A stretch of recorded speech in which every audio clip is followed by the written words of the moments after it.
पंचम अध्याय।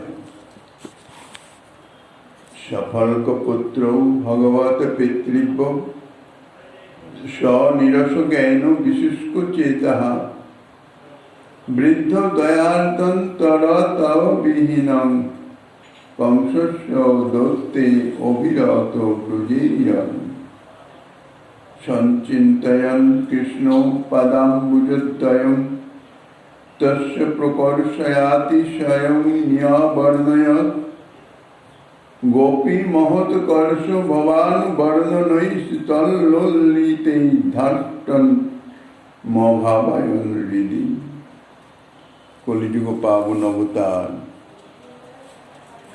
परम करुणामय श्री गौरांग सुंदरीर परमंतरंग प्रिय पार्षद वर्ज्य पूज्यपाद श्री सनातन गोस्वामी पाद ताहार श्री श्री बृहद भागवतामृतम नामक श्री ग्रंथेर द्वितीय खंडेर पंचम अध्याय 195तम श्लोके श्री नारद ऋषि बोलছেন सकलक पुत्र वृद्ध अक्रूर भगवत पितृव्य হয়েও नीरस ज्ञान प्रभावे शुष्क चित्त और दयाविहीन कठिन हृदय एवं ब्रजीयने कृतापराध कूड़कर्म बोले विख्यात। तज्जन्य कंस प्रेरित दूतरूपे ब्रजे गमन करेছিলেন এবং গমনকালে পথিমধ্যে শ্রীকৃষ্ণ পদাম্বুজ চিন্তা করতে করতে গোপীগণের মহান উৎকর্ষ রাশি অনুবর্ণন করে তাহাদের মাহাত্ম্য স্থাপন করেছিলেন, কিন্তু নিজ ধৃষ্টতার কথা না ভেবে গোপীগণের পরম মাহাত্ম্যাতিশয় বর্ণন দ্বারা শ্রীকৃষ্ণের প্রকর্ষাতিশয় বর্ণন করেছিলেন। তথাপি তাদৃশ বর্ণনেও তাহার কঠিন হৃদয় দ্রবীভূত হয়েছিল। শ্রী নারদ ঋষির ব্রজ প্রেম, ব্রজগণের ব্রজবাসীজনের যে বিশুদ্ধ প্রেম, সেই প্রেম সম্বন্ধে বর্ণনা করতে গিয়ে উদ্ধব মহারাজের যে ব্রজবাসীজনের সহিত ব্রজ সুন্দরীগণের সঙ্গের প্রভাবে চিত্তের যে পরিবর্তন, সে সম্বন্ধে ইতিপূর্বে বর্ণনা করেন। তারপর এখন সফলকপুত্র অক্রূরের যে পরিবর্তন চিত্তের, তাহা বর্ণনা করিতেছেন। এই যে অক্রূর, ব্রজসুন্দরীগণ বলতেন যে এর নাম কে অক্রূর রেখেছে, এ তো ক্রূর শিরোমণি। এবং ব্রজ থেকে শ্রীকৃষ্ণকে মথুরায় নিয়ে যাওয়ার জন্যে এই অক্রূর ব্রজজনে কৃতাপরাধ কূঢ়কর্মা, এই বলেই তিনি বিখ্যাত। কিন্তু তিনিও এতাদৃশ কূঢ়কর্মা অর্থাৎ ব্রজবাসীগণের থেকে তাহাদের প্রাণস্বরূপ শ্রীকৃষ্ণকে এক কথায় বলতে গেলে ছিনিয়ে নিয়ে আনার জন্যেই কংস কর্তৃক ব্রজে প্রেরিত হয়েছিলেন। তাই এতাদৃশ কূঢ়কর্মা কূঢ় হৃদয়ে বলে যিনি বিখ্যাত, আর সেই উদ্দেশ্যেই ব্রজে গমন করছেন। কিন্তু ব্রজে গমন করতে করতে শ্রীকৃষ্ণের চরণযুগল স্মরণ করতে, ধ্যান করতে করতে, শ্রীকৃষ্ণের পদাম্বুজোদয়ের পরমোৎকর্ষ চিন্তা করতে করতে তিনি মথুরা থেকে ব্রজে রথারোহণে গমন করেছিলেন।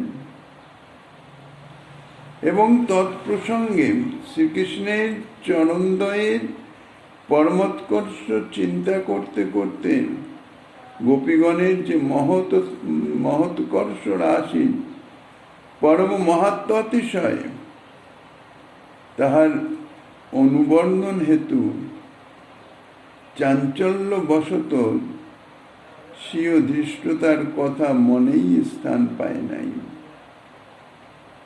তাহার অযোগ্যতার হেতু এই যে তিনি ভগবানের সম্বন্ধে লৌকিক সম্বন্ধে পিতব্য আর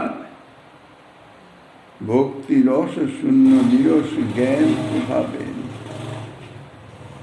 শুষ্ক চিত্ত, সেই সঙ্গে বয়স হয়েছে বার্ধক্য হেতু, বাইরেও রসিকতা বিহীন কঠিন হৃদয়।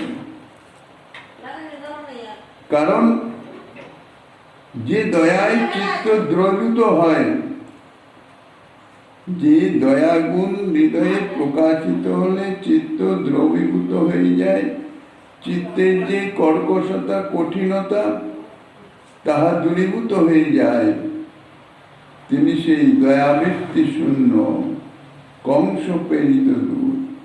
সঙ্গে প্রভাব আছে তো, কংস প্রেরিত, কংস চিত্তে দয়াবৃত্তি শূন্য, তা সেই কংস প্রেরিত দূত হিসাবেই তো ব্রজে আগমন করেছেন। এবং ব্রজে আগমনের উদ্দেশ্য কি না, ব্রজ জীবন শ্রীকৃষ্ণকে সম্যক আকর্ষণ করত, অর্থাৎ একবারে সম্পূর্ণ ব্রজবাসী জনের থেকে ছিনিয়ে নিয়ে যাওয়া এবং সেই আকর্ষণ করত ব্রজকে শুষ্ক করে দিয়েছিলেন। জীবনই যদি আকর্ষণ করে নেওয়া হয় অর্থাৎ জীবন শূন্য হয়ে যায়, যাহার প্রভাবে ব্রজবাসীগণ মৃততুল্য হয়েছিলেন। তথাপি সেই প্রকার বর্ণনের কারণ কি, গোপীগণের পরম মহাত্মাতিশয় বর্ণন দ্বারাই শ্রীকৃষ্ণের প্রকাশাতিশয় বর্ণন করেছিলেন। এই জন্যই তদীয় হৃদয়ে তরলিত হয়েছিল। সাক্ষাৎভাবে গোপীগণের মহিমা বর্ণন তিনি করেন নাই। শ্রীকৃষ্ণের মহিমা বর্ণন প্রসঙ্গে গোপীগণের পরম মহাত্মাতিশয় বর্ণন করেছিলেন। তারই ফলে সেই তাদৃশ অকুরের হৃদয় তরলিত হয়েছিল। অতএব তাহার ধৃষ্টতা তাহার গণনার মধ্যে নহে, গণনীয় নহে। অর্থাৎ এই সমস্ত বিরুদ্ধভাব থাকা সত্ত্বেও শুধুমাত্র আনুষঙ্গে উপলক্ষণে গোপীগণের মহিমা বর্ণন প্রভাবেই তাহার হৃদয়ে দ্রবীভূত হয়েছিল। ইহা কেবল সেই পরম ভগবতীগণের করুণা প্রভাবই জানতে হবে। জীবের হৃদয়ে যে সকল স্বাভাবিক সদ্বৃত্তি আছে, যেটি স্বাভাবিকভাবে জন্মসূত্রে প্রাপ্ত, তন্মধ্যে দয়াবৃত্তি হচ্ছে প্রধান, যাহা মনুষ্যের কথা পশুগণের ভিতরেও পক্ষীগণের ভিতরেও যাহা দেখা যায়, যাহা প্রকটিত হয়, একমাত্র এই দয়াবৃত্তির অনুশীলনের প্রভাবে, অর্থাৎ শুধু এই দয়াবৃত্তির মাধ্যমে, দয়াগুণের মাধ্যমে জীব পরমানন্দ উপভোগ করে কৃতার্থ হতে পারে। কেননা এই দয়া সদা সর্বদাই চিত্তকে কি করে, সরস করে, রসালো করে। তা নইলে, অর্থাৎ দয়া যদি না থাকে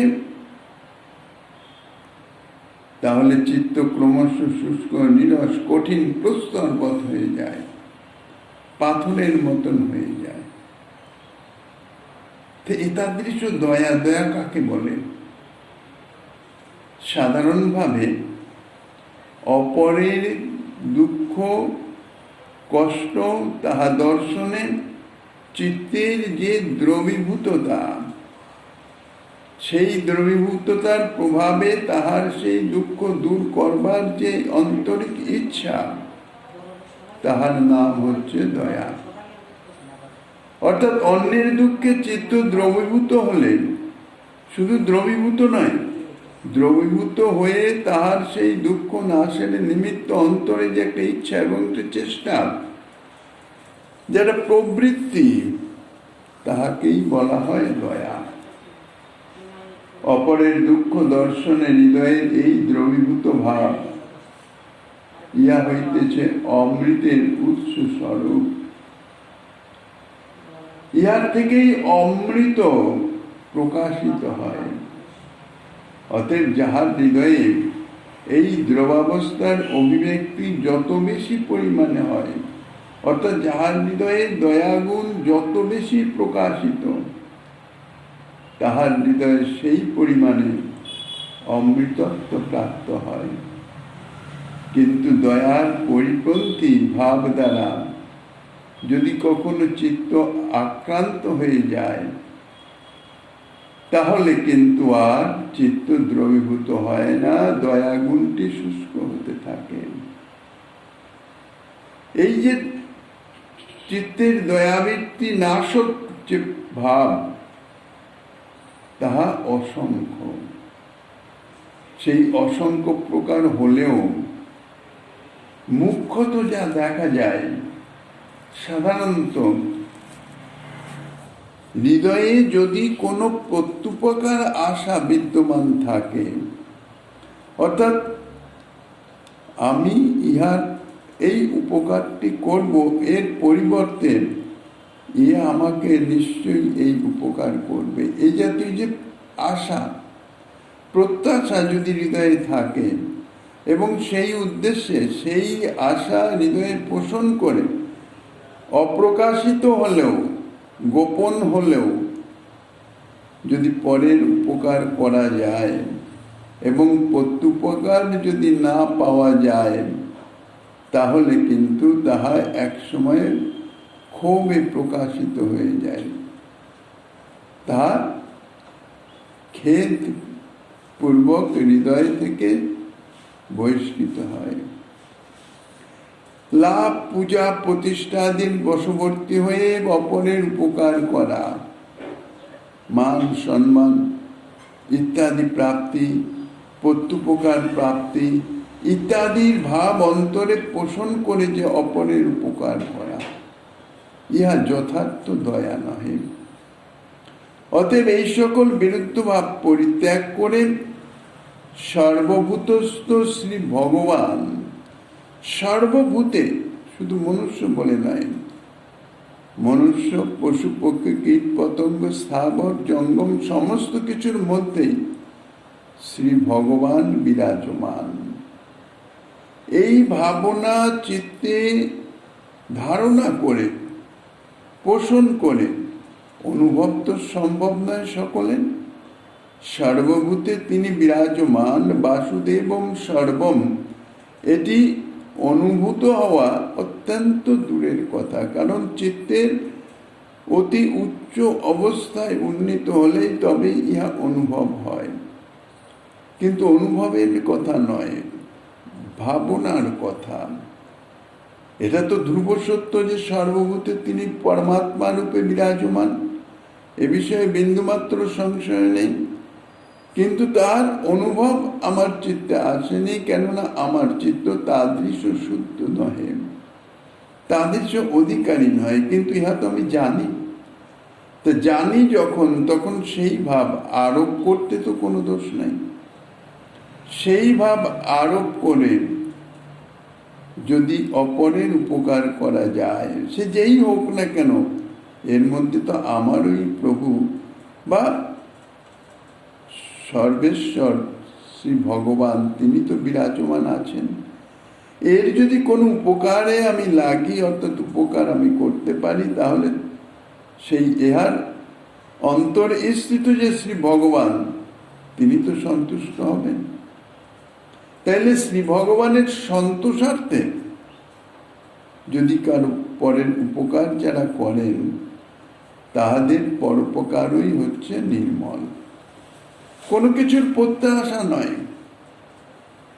শুধু ভগবানের পিত্তার্থে অপরের উপকার, পরোপকার। দয়া, ইহাই হচ্ছে দয়া শব্দবাচ্য। এবং তাদৃশ ব্যক্তি যথার্থ পরোপকারের অধিকারী। আর বাকি সব তাদের যে পরোপকার বৃত্তি, তাহা তো স্বার্থেরই নামান্তর। সুতরাং একমাত্র তাহারাই, অর্থাৎ নিজ সম্বন্ধনীয় কোন রকম প্রাপ্তির প্রত্যাশাহীন যাহারা অপরের উপকার করেন ভগবৎ সন্তোষ বিধানার্থ, তাহাদের দয়াই সার্থক এবং তাহারাই যথার্থ পরমানন্দ উপভোগ করে কৃতকৃতার্থ হতে পারেন। যদর্চিতং ব্রহ্ম ভবাদিভি সুরৈ শ্রিয়া চ দেব্যা মুনিভি শশাত্ততৈ গোচরণায়ানুচরৈশ্চরবৎবনে যৎ গোপিকানাং কুচকুঙ্কুমাচিতম। শ্রী ব্রহ্মাদি দেবগণ, দেবদেব মহেশ্বর, লক্ষ্মী দেবী, মুনিগণ এবং ভক্তগণ যে শ্রীকৃষ্ণ পাদপদ্মের পূজা করে থাকেন, সেই পাদপদ্মের দ্বারা তিনি গোচারণের নিমিত্ত সখাগণ পরিবৃত হয়ে শ্রী বৃন্দাবনের বনে বনে ভ্রমণ করেন এবং উহা গোপিকাদিগের কুচকুমকুমের অরুণ রাগে রঞ্জিত হয়ে থাকে। এক্ষণে অকুরের চিন্তিত যদর্চিত, অর্থাৎ শ্রী ভগবানের চরণোদ্বয় যে ধ্যান স্মরণ মনন, ভাগবতীয় শ্লোক অনুবর্ণন পূর্বক অকুরের বিভাব্যমান শ্রীকৃষ্ণ পাদপদ্ম যুগলের পরমোৎকর্ষ বিশেষ প্রকটন করিতেছেন, যাহার শ্রীপাদ পদ্ম ব্রহ্মাদি দেবগণ অর্চনা করে থাকেন। তাদৃশ শ্রী চরণ, এর দ্বারা শ্রী চরণ পদ্মের পরম দেবতাত্ব, পরমেশ্বরত্ব তাহা বর্ণিত হল। কি আশ্চর্য! এই ব্রহ্মাদি দেবগণেরও পরম পূজ্যা এবং যাহার কটাক্ষে সর্বসম্পদ লাভ হয়, সেই লক্ষ্মী দেবী। লক্ষ্মী দেবীর শুধুমাত্র একটু কটাক্ষ, কৃপার একটু কণিকা, তাহা প্রাপ্তিতে সর্বসম্পদ লাভ হয়। কেন? সম্পদের অধিষ্ঠাত্রী দেবী লক্ষ্মী। সেই লক্ষ্মী দেবীও যে পাদ পদ্মের অর্চনা করে থাকেন। পরম সৌভাগ্য অতিশয়ত্ব শ্রীপাদ পদ্মের অর্চন দ্বারা বা শ্রীপাদ পদ্মের কৃপা দ্বারা, ভাবনার দ্বারা পরম সৌভাগ্য অতিশয়ত্ব তাহা বর্ণিত হইতেছে। এই প্রকারে পূর্ব পূর্ব অপেক্ষা উত্তরোত্তর শ্রীকৃষ্ণ পাদপদ্ম যুগলের অর্চনের, ভাবনার, ধ্যানের, চিন্তনের যে উৎকর্ষতা, তাহাই বর্ণিত হয়। অন্যথা প্রথমে আদিতে ব্রহ্মাদি দেবগণের পূজ্য বলে পরে যদি নীলোকের পূজ্য বলতেন, তাহলে যথাযথ পূজারীতির উপপত্তি হয় না। কেননা নিচের থেকে ধীরে ধীরে ধীরে ধীরে উপরে উঠতে হয়। আর উপর থেকে যদি নিচের বর্ণনা হয়, শ্রেষ্ঠের বর্ণনা করে তারপর যদি কনিষ্ঠের বর্ণনা হয়, তাহা যথাযথ হয় না, উপরন্তু তাহা উপহাসে পরিণত হয়। অতএব গত্যন্তর কল্পন কবিবরের সম্মতি নয়। কারণ যথোক্ত ক্রমনির্বাহ ভঙ্গদোষ আপতিত হতে পারে। অতএব সেই লক্ষ্মীকেও যাহারা উপেক্ষা করেন, সেই সকল আত্মারামগণ সর্বসম্পদ দাত্রী লক্ষ্মী দেবীকে উপেক্ষার কারণ তাহাদের সম্পদের কোনো প্রয়োজন নাই, তাহারা আত্মারাম। সেই আত্মারামগণ যাহা শ্রীচরণ পদ্মের অর্চন করে থাকেন। প্রথমে ব্রহ্মাদি দেবগণ, তারপর তাহাদের থেকে উৎকৃষ্ট শ্রী লক্ষ্মী দেবীর অর্চন, তারপরে তার থেকেও যে শ্রেষ্ঠ আত্মারামগণ, তাদেরও যে শ্রীচরণ পদ্মের অর্চন বন্দন ইত্যাদি মাধ্যমে যে চরণ পদ্মের অর্চনের মহিমা বা চরণ পদ্মের যে মহিমা, মাহাত্ম্য, প্রভাব বর্ণনা করছেন, ইহার দ্বারা শ্রীপাদ পদ্মের পরম পুরুষার্থধিক্য কথিত হচ্ছে।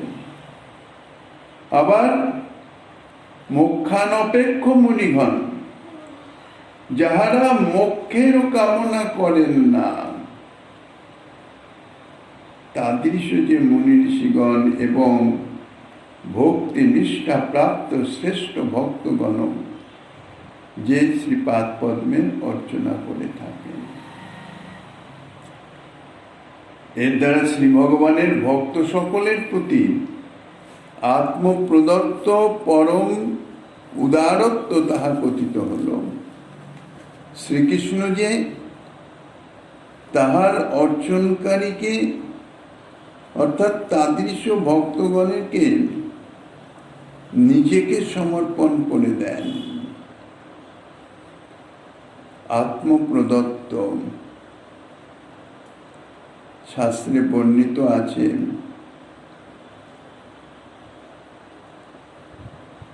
শ্রী তুলসী এবং এক গণ্ডূষ জল ভক্তি সহকারে, হৃদয়ের প্রীতি শ্রদ্ধা সহকারে যদি শ্রী গোবিন্দের চরণে অর্পণ করা যায়, তাহার প্রতিদানে শ্রীকৃষ্ণ কোন বস্তু না পেয়ে নিজেকে প্রদান করেন। এই জন্যেই বলছেন যে ভক্ত সকলের প্রতি আত্মপ্রদত্ত পরম উদারত্ব। ভক্ত সকলের সঙ্গে তাদৃশ মুনিগণেরও উল্লেখ করেছেন সসাত্তই। তাৎপর্য হচ্ছে কর্মজ্ঞানাভ্যাসে তৎপর মুনিগণের ভগবৎ চরণারবিন্দ অর্চনে অনাভ্যাসত প্রযুক্ত ও বিশেষ অজ্ঞানতাবশত অসামর্থ্যে তোর স্বয়ং প্রবেশে অধিকার নাই বলে ভক্ত সকলের কৃপা বলেই তাহাদের ভগবৎ চরণার্চন সিদ্ধ হয়ে থাকে। সেই জন্যেই ভক্তগণের সঙ্গে এই মুনিগণের কথাও, মোক্ষ তুচ্ছীকৃত যে সমস্ত মুনিগণ, তাদের কথা বর্ণিত হয়েছে। এইরূপে আত্মারাম মুনিগণ হতেও সাত্তত অর্থাৎ ভক্তগণের শ্রেষ্ঠতা তাহার শতই নিষ্পন্ন হয়। পূজারীতি ক্রম এইভাবে রক্ষিত হল। মূল শ্লোকে যে শ্রিয়াপদ, সেই শ্রিয়াপদের শ্রী এই শব্দের উল্লেখ আছে। সেই শ্রী শব্দে মহালক্ষ্মীর অংশভূতা বিভূতির অধিষ্ঠাত্রী দেবী লক্ষ্মী কথিত হয়েছেন। মহালক্ষ্মী কথিত হয় নাই, কারণ ভগবত প্রিয়তমা সেই মহালক্ষ্মী সাত্ততগণের অর্থাৎ ভগবত ভক্ত সকলেরও পরম পূজ্যা। সুতরাং ভক্ত সকল থেকেও তিনি শ্রেষ্ঠা। কাজেই যে লক্ষ্মী দেবীর কথা বলা হয়েছে, শ্রী ভগবানের চরণ অর্চনের কথা, সেই লক্ষ্মী দেবী মহালক্ষ্মী নহেন। কেননা ক্রমপর্যায়ে যেভাবে ব্রহ্মাদি থেকে শুরু করে ভক্তগণের কথা বললেন ভগবত অর্চন বিষয়ে, সেই ভক্তগণেরও শ্রেষ্ঠা হচ্ছেন সেই মূল মহালক্ষ্মী। এই জন্যই মূল শ্লোকে দেব্যা পদের উল্লেখ আছে, ভগবতী উল্লেখ নাই, লক্ষ্মী দেবী। যে শ্রী চরণারবিন্দ অনুচর অর্থাৎ গোপকুমার সকলের সহিত বনে বিচরণ করেন, এর দ্বারা পরম বাৎসল্য পরম কৃপালুত্ব প্রদর্শিত হচ্ছে। বনে অর্থাৎ শ্রী বৃন্দাবনে পরম বিনোদিত্ব ঘোষিত হচ্ছে বৃন্দাবনের। গোচারণের জন্য ইহার দ্বারা পরম সুকৃত্য কথিত হচ্ছে। যদ্যপি অনুচরগণ কর্তৃক অর্চিত এইরূপ ব্যাখ্যায়ও কথঞ্চিত সম্বন্ধ সংগঠিত হতে পারে, তথাপি প্রিয় সখা বলে পরম বিশেষাদি দ্বারা ভজন করার জন্যে তাহাদের পাদ পদ্ম অর্চনে তাদৃশ তাৎপর্য ভাবে তো সেইরূপ যোজনা হয় নাই। পরন্তু এইরূপ পরম প্রিয়তমা গোপিকা সকলের কুচকুমকুম দ্বারা অর্চিত হয়ে থাকেন, ইহার দ্বারাই পরমোত্তম লালিত্য বৈদগ্ধ প্রসাদ সর্বস্ব প্রেম পরবশতাদি ইহাই প্রদর্শিত হচ্ছে। এই প্রকারে পূর্বোক্ত অখিল উৎকর্ষ হতেও পরম উৎকর্ষ ব্যঞ্জক এই যে শ্রীচরণ, শ্রী গোবিন্দের শ্রীচরণ যুগল, সেই শ্রীচরণ যুগলের মাধুর্যোৎকর্ষ সর্বাপেক্ষা অধিক রূপে প্রদর্শিত হচ্ছে। পুনরায় যৎ শব্দ প্রয়োগে সেই শ্রীচরণ মাধুরী আস্বাদক দেবগণ থেকে ব্রহ্মা, ব্রহ্মা থেকে শিব, অর্থাৎ মূল শ্লোকে ব্রহ্মার পরে ভব অর্থাৎ শিবের উল্লেখ আছে, এবং সেই শিব থেকে দেবী শ্রী অর্থাৎ লক্ষ্মী দেবী, তা থেকেও মোক্ষতুচ্ছীকৃত মুনি সকল, তাদিগের অপেক্ষা ভক্ত সকল, তাদের অপেক্ষাও প্রিয় সখা সখাগণের অর্থাৎ গোপকুমার, সেই গোপকুমার সকলের পরমোৎকর্ষ কথিত হচ্ছে। অতএব সেই প্রিয় সখার অনুসরণকারী গোপ বালকগণ এই জন্য শ্রী অক্রূর চিন্তা করিতেছেন, অগ্রে সেই সখাগণের সহিত শ্রীরামকৃষ্ণকে প্রণাম করব, পরে দুইজনার সহিত ব্রজবাসীগণকে প্রণাম করব। অক্রূরের চিন্তন ধারাটা এইরকম। অতএব তাহাদের অপেক্ষাও অধিক প্রিয়তমা গোপী সকলের পরমোৎকর্ষ জানতে হবে। প্রথমে সখাগণ সহের কথা বলেছেন, পরে ব্রজবাসীগণের কথা বলেছেন, কাজে তাদের উৎকর্ষ বেশি।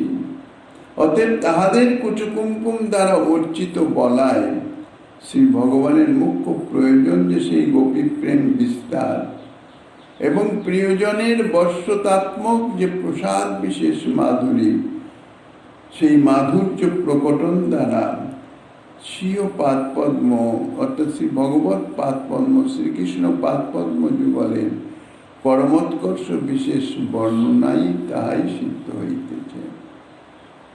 শ্রী ব্রজদেবীগণের পরম সৌভাগ্য রাশি বর্ণন করিবার জন্যেই পূজ্যপাদ গ্রন্থকার এই ভাগবতীয় শ্লোক উদ্ধৃত করে বললেন, ব্রহ্মাদি দেবগণ মুনি ভক্ত সকল আগমাদি শাস্ত্র অবলম্বন অর্থাৎ সাক্ষাৎ সম্বন্ধে নয়, যে শ্রীচরণের ধ্যান অর্চনা করে থাকেন, সেই শ্রীচরণ গোচারণের নিমিত্ত বৃন্দাবনের বনে বনে বিচরণ করেন। অর্থাৎ তাদৃশ শ্রীচরণের যে মহিমা, তাহা কিনা এই বৃন্দাবনে গোচারণের উপলক্ষণে বনে বনে বিচরিত হয়। তাহলে বৃন্দাবনের মহিমা কি দৃশ্য! আর যে শ্রীচরণের নির্মাল্য আদি ব্রহ্মাদিদের করেন, এমনকি ভগবত প্রিয়া শ্রী লক্ষ্মী দেবীও শ্রদ্ধা ভক্তির সহিত মস্তকে ধারণ করে থাকেন। সেই শ্রীচরণ গোপীগণের কুচকুমকুম রাগে রঞ্জিত, অর্থাৎ গোপীগণের কুচ যুগলের নির্মাল্য স্বরূপ। আর সেই কুমকুম দ্বারা সুশোভিত শ্রীচরণই অখিল ভক্তগণের সমৃদ্ধিকারক হয়েও গোপীগণের কুচকুমকুমই সেই শ্রীচরণের সমৃদ্ধিকারক হয়েছে। অতএব এই সম্বন্ধে শ্রী গোপীগণের যে মহিমা, অর্থাৎ শ্রী ভগবানের গোপীজন বশ্যতা, তাহাই বর্ণিত হইতেছে। এবং তাহার মাধ্যমে গোপীগণের যে পরম সৌভাগ্য, সেই সৌভাগ্য ভরতা তাহাই সিদ্ধ হইতেছে। এখন প্রশ্ন হতে পারে, শ্রী অকুল তিনি তো শ্রীকৃষ্ণের পিতব্য সম্বন্ধে, সুতরাং তিনি কৃষ্ণ প্রেয়সী গোপিকাগণ অর্থাৎ রহলীলা জ্ঞাপক গোপী কুচকুমকুমের প্রসঙ্গে তাহা কিরূপে উপস্থিত করবেন? তিনি তো সম্পর্কে তো পিতব্য হন। তাহার উত্তরে এই বলা যায় যে কোনো সময়ে তিনি ভাগবতীয় কথা শ্রবণ প্রসঙ্গে শ্রী নারদের মুখে শ্রী গোবিন্দের রাসলীলার কথা শ্রবণ করেছিলেন এবং সেই লীলার অনুবর্ণন রূপে স্বীয় প্রেম ও সুলভ ভাব বিশেষের দ্বারা, অর্থাৎ সেই লীলার যে পরম প্রেম ও মহিমাময় বলে চিন্তা করেছিলেন। বাস্তবিক সেই লীলা রহলীলা ব্যঞ্জক মধুর ভাবের নহে, সেই জন্যে তাহার তাদৃশ্য উক্তি সম্ভবপর। অথবা তিনি স্বীয় বাৎসল্য ভাবের অন্তর্ভাব বিশেষের দ্বারা প্রবৃত্ত হয়ে তাদৃশ লীলা বর্ণনা করেছিলেন। যেমন বালক শ্রীকৃষ্ণকে কোনো বয়োজ্যেষ্ঠা গোপী স্বীয় বক্ষে রেখে লালন করেন, চুম্বনাদি প্রদান করেন, তাহাতে তদীয় শ্রীচরণ কুচকুমকুমে রঞ্জিত হয়ে যায়। ইহা মধুর ভাবক নহে, বাৎসল্য ভাব, যাহা অক্রূরের বিদ্যমান পিতৃব্যের সম্বন্ধ হেতু। কাজে সেইভাবে গোপী কুচকুমকুম সংলগ্ন শ্রীকৃষ্ণ চরণের বর্ণনাও তো সম্ভব। আপ্রঙ্ঘি মূলে পতিতস্মে বিভু শিরস্য ধাস্যন নিজ হস্ত পঙ্কজম দত্তা ভয়ং কাল ভুজঙ্গ রং হসা প্রাত বেজিতানাং শরণই শিনাং মৃণাং। আমি শ্রী ভগবানের পাদমূলে পতিত হলেন, তিনি কি স্বীয় করকমল আমার মস্তকে অর্পণ করবেন না? অক্রূরের ভাবনা।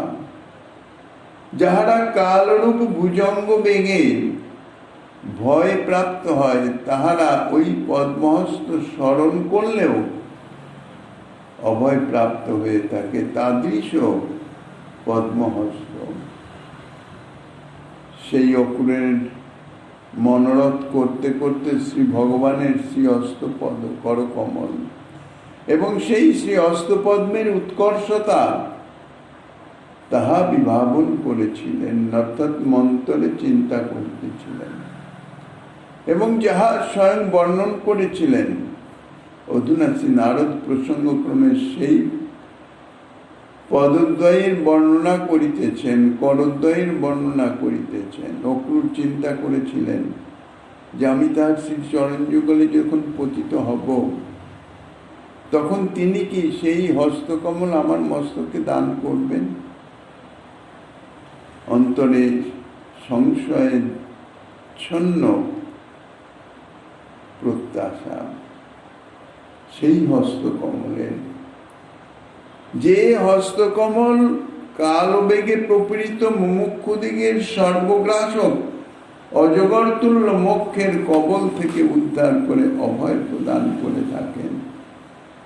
এই মোক্ষ লম্পট তুল্য, যেমন লম্পট বাহ্যমান হয়েও ধৃষ্টতাপূর্বক গৃহে প্রবেশ করে এবং ভগবত ভক্ত সঙ্গ প্রভাবে জীবনমুক্ত সকল ফলগুতাদি জ্ঞানে অর্থাৎ তুচ্ছ বোধে মোক্ষকে পরিত্যাগ করলেও ওই মোক্ষ বলপূর্বক অন্যত্র গমন করে।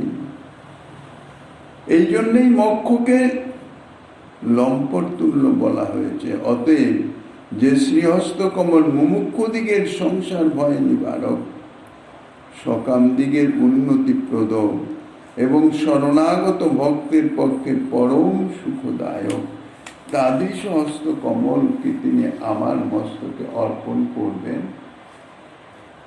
অন্তরের ভাবনা অক্রূর মহাশয়ের সমর্হণং যত্র নিধায় কৌশুকস তথা বলিষি চাপ জগত্রয়েন্দ্রতাম যদ্বা বিহারে ব্রজ যোষিতানং শ্রমং স্পর্শেন সৌগন্ধিক গন্ধ পানুদর। যে করকমলে পুজো হবার অর্পণ করে ইন্দ্র অশ্বমেধ যোগ্য ফল প্রাপ্ত হয়েছিলেন, বলি মহারাজ ত্রিজগতের আধিপত্য লাভ করেছিলেন। আবার সেই সৌগন্ধিময় করকমল রাস ও ক্রীড়াকালে ব্রজসুন্দরী দিগের স্পর্শ দ্বারা তাহাদের বিহার জনিত শ্রম দূরীভূত করেছিল। এইরূপে শরণাগত সকলের ভয় নিবর্তকত্ব বর্ণনা করে সকাম নিষ্কাম সমস্ত ভক্ত সকলের অভ্যুদয় ও আত্মপ্রদত্ত বর্ণন করিতেছেন। যে হস্ত পঙ্কজে পূজোপকরণ অর্পণ করে কৌশিক অর্থাৎ ইন্দ্র তিনি মরণ সময়ে এইরূপ বর্ণনই যুক্তিযুক্ত। অর্থাৎ ইন্দ্র ত্রিজগতের ইন্দ্রত্ব লাভ করেছিলেন। গোবর্ধন যাগের পরে ইন্দ্র যখন শ্রী গোবিন্দের অর্চনা করেন তখন তাহার করকমলে অর্ঘ্য অর্পণ করেছিলেন। তার ফলে তিনি ত্রিজগতের ইন্দ্রত্ব লাভ করেছিলেন। শ্রী গোবিন্দ তাহাকে ইন্দ্রপদেই পুনঃঅভিষ্ঠিত করে এবং যথাযথ সেই ত্রিজগৎকে পালন করার কার্য সম্বন্ধে উপদেশ আদি প্রদান করেছিলেন। কারণ তাহাকে সমর্পণ না করলে কর্মের ফলসিদ্ধি হয় না। অর্থাৎ শ্রী গোবিন্দকে যে কোনো ক্রিয়া কর্ম ইত্যাদি যাই করুক না কেন অন্তে তাহা শ্রী গোবিন্দে সমর্পণ করতে হয়। কর্মের ফলদাতা তো তিনি, কাজী সমস্ত কর্ম সমাধানান্তে তাকে সমর্পণ করলে তবে যথার্থ কর্মের ফল প্রাপ্ত হওয়া যায়। শ্রী বলি মহারাজ নিজ হস্তের অঞ্জলিপূর্ণ জলোৎসর্গ দ্বারা জগৎ ত্রয়ের ইন্দ্রত্ব প্রাপ্ত হয়েছিলেন এবং সেই শ্রী বলি আর একটি অতীব বিস্ময়াস্পদ অনির্বচনীয় দ্বারপাল রূপে নিজ বশবর্তিত্ব রূপ কোনো এক অপূর্ব সম্পদ লাভ করেছিলেন। শ্রী ভগবান বলির দ্বারে দাঁড়ি হয়ে গিয়েছিলেন। ইহা আর কি, ভগবানের হস্তে অঞ্জলিপূর্ণ জলোৎসর্গ দান দিয়েছিলেন, তার ফলেই তো প্রাপ্ত হলেন। ত্রিজগতের যে ইন্দ্রত্ব পদ পরবর্তী কল্পে সেটি প্রাপ্ত হবেন, শ্রী গোবিন্দ তাহাকে তো তাদৃশ আশীর্বাদ করলেনই, অর্থাৎ সে অধিকার প্রদান করলেনই। সেই সঙ্গে সঙ্গে এতই সন্তোষ শ্রী গোবিন্দের যে বলির প্রার্থনা অনুসারে বলির দাঁড়ি হয়ে গেলেন, দ্বারপাল রূপে অধিষ্ঠিত হলেন। এতাদৃশ ভক্ত বর্ষদা অপূর্ব সম্পদ বলি লাভ করেছিলেন। অথবা কৌশিক, শ্রী বিশ্বামিত্র, শ্রী রঘুনাথ অবতারে মানে রামচন্দ্র অবতারে শাস্ত্র শিক্ষা মন্ত্র রূপ এবং স্বকীয় আশ্রমে আতিথ্য যোগ্য অন্নাদি প্রদান রূপ সম্যক অহন যে স্থলে প্রদান করে সুপ্রসিদ্ধ অতিশয় তপ প্রভাবে এবং তচ্চরণারবিন্দ ভজন রূপ মাহাত্ম প্রাপ্ত হয়েছিলেন। এক্ষণে অনুরক্ত জন সকলের প্রতি পরম শুভকারিত্ব প্রতিপাদন দ্বারা পূর্ববৎ প্রিয়জন প্রেম পরবশতাদি রূপ যে পরমোৎকর্ষ তাহা বর্ণনা করিতেছেন।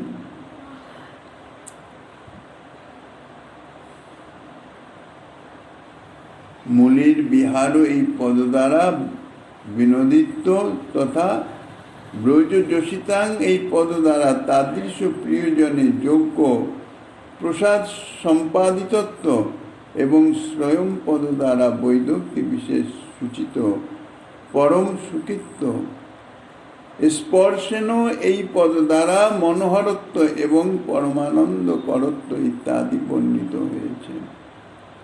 ভগবানের রূপ ও সৌন্দর্য মাধুর্য আদি তাদৃশ প্রিয়জন কর্তৃকই সর্বদা অনুভূত হয়ে থাকে। এইভাবে শ্রী গোবিন্দের অর্চন ইত্যাদির যে মহিমা এবং শ্রী গোবিন্দের যে ভক্ত বশীকরত্ব সে সম্বন্ধে আরও যাহা কিছু বর্ণনা করিতেছেন শ্রীমন মহাপ্রভু গিরিধর পারলেন। আগামী দিন আস্বাদনের বাসনা রেখে অদ্যকার ভাগবতী কথার এখানেই বিশ্রাম।